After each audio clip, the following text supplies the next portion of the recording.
एगो शादी में भाई के सबसे ज्यादा जानते हैं किनको खुशी होता है? बहन के होला सबसे ज्यादा। कैसे कि बेटा और बेटी में अंतर ना देखल जाला। दोनों लोग अपना माई बाबूजी के दुलारा होला, लाडला लाडली होला। और आज हमरो भाई के शादी बा, हमू छोड़ के बने शादी, तनी जल्दी जल्दी गा ले तो हम चल जाए। बहुत अच्छा लगा। आप लोग तमाम गाना सुने हैं। हई कहतन कि बेमतलब के हई जन भीड़ लागल तो हट जा भैया, प्रेम से कहतन तो हट जाइलो। बस डांसर लोग रही आ दूल्हा दुल्हन रह सबे। हाँ आप लोग प्लीज हट जाइए, नहीं तो बैठ जाइए, नहीं तो साइड हट जाइए। गाँव में हमारा अंदाज थोड़ा सा अच्छी लागत है। आप लोग बैठ जाइए, रहुआ बैठ जाइए, रहुआ बैठी तो पहले बेमतलब का भीड़ लगा हुआ है मंच पे। एगो गाना गले रही कि एक बार दिल के सुकून कैदा, तनी बढ़िया से गड़बड़ ना होके चाहिए भैया। आर गाना ला भैया मिला के कि एक बार दिल के साउंड वाले भैया थोड़ा सा लेवल उठा के रखिएगा।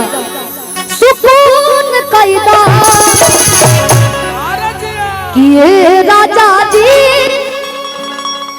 एगो खून कैदा, आज अपने ही हाथ हमर खून कैदा।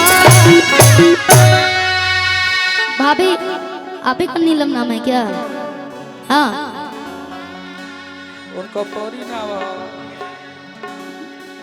सोनू भैया की वाइफ भाभी ये नाम सोनिया जी। बड़ी बढ़िया जोड़ी लगल बा जी, सोनू सोनिया। क्या बात है, भगवान के जोड़ी बनाल गइल बा। कि बिना सबतिया के रहना सकेला, हमारा के झूठा हूँ तू झांसा में रखेला। बिना सबतिया के रहना सकेला, हमारा के झूठा हूँ तू झांसा में रखेला। इनके नहीं दिन देखे के पारा नाचे, एक रात निकली गई बाकी खाते। एक बात दिल के सुकून कैदा, ए राजा जी एगो खून कैदा, अपने ही हाथे। ए राजा जी एगो खून कैदा, अपने ही हाथे हमर खून कैदा।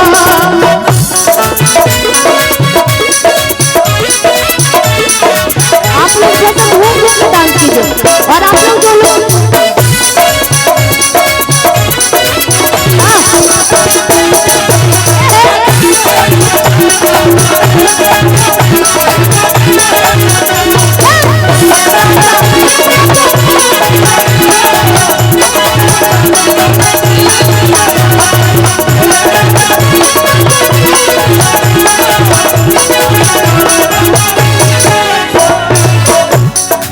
इनका परिणाम है, जैसा नाम है वैसा काम है, वैसे खूबसूरत भी है।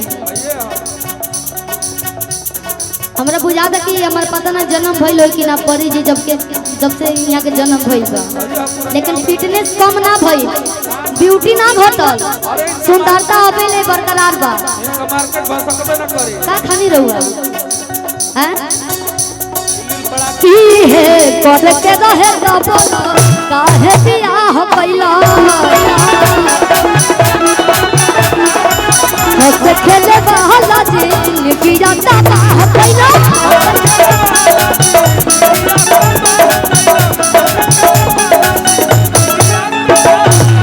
हवा बारे में सब जाने हो,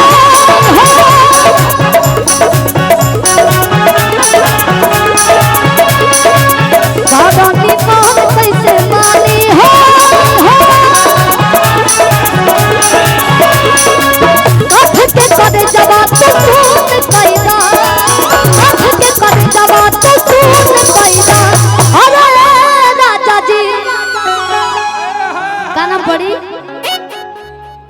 अनिल कुमार जी की तरफ से बा थापर अनिल कपूर बनी।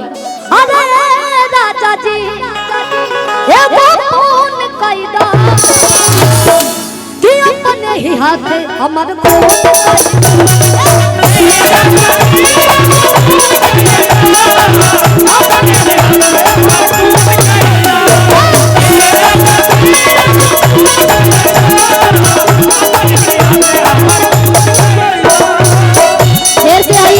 घटनी से एक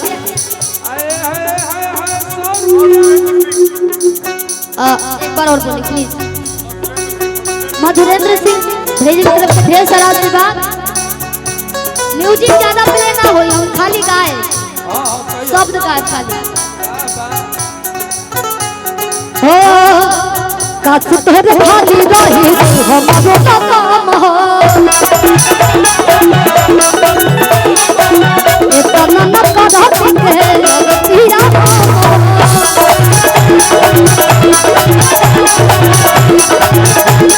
अमीन जी भैया जी की तरफ से ढेर आशीर्वाद। मनीष भैया के बड़का भाई की तरफ से बहुत खुशी के माहौल बा। ये डीजे तनिको आपको सोचना होगी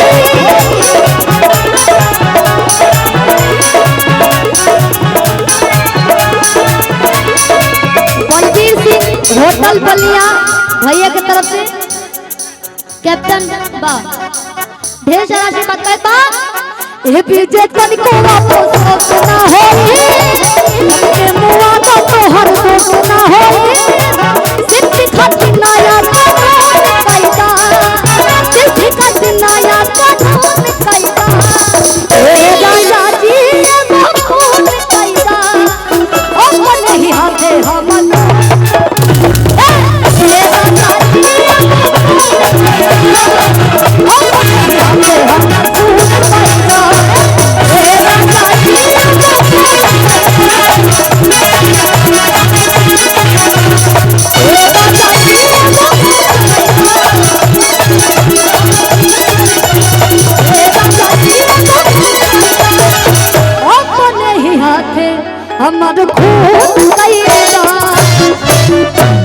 देखिए हम सीधा सीधा बोलते हैं।